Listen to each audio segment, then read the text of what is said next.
welcome if you're new here. My name is Holly Stewart, and I've started making these videos for my chemistry class that I teach at a tutorial, but there's a lot more of you on here, so I thought I'd show and introduce what we're using. So I like to use this Berean Builders book by Dr. Wile.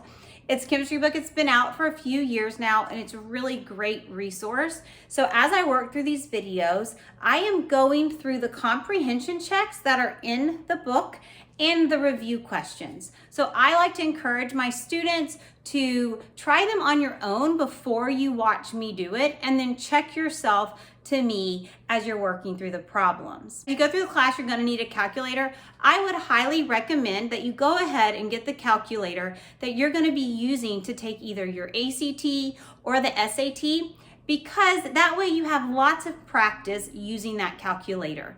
So instead of using a smartphone, a lot of kids try to use a smartphone. I would recommend go ahead, and I know these are expensive and they are an investment, so I make my kids get brightly colored ones so I know which one are theirs. The other tool that you have that you can help you throughout this class is free resource, and it's online. And if you go to the Berean Builders website, they have a free printable that you can print, and it's worksheets that contain all the problems that are in the textbook and that I will go through.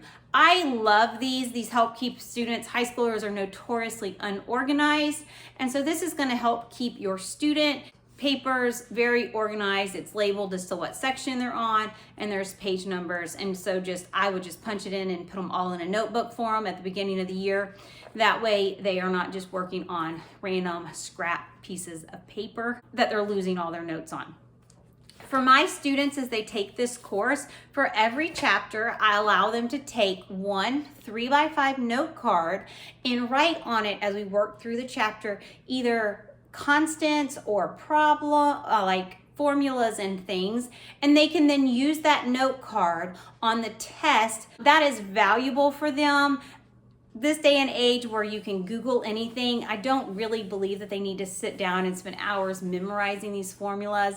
The other thing I hated is when they go through a whole test and they had a formula wrong and they did all this work with the wrong formula. So just write it down on your 3x5 note card and use that throughout your test. Some students are actually able to keep one note card running all year long. That's actually really tricky, and you have to choose your information carefully, or many just like to get a new note card every chapter as we work through it. So thanks for following along. If you have any questions, you can go ahead and ask in the comments, and I may be able to try to help you out. Hope you enjoy chemistry as much as I have.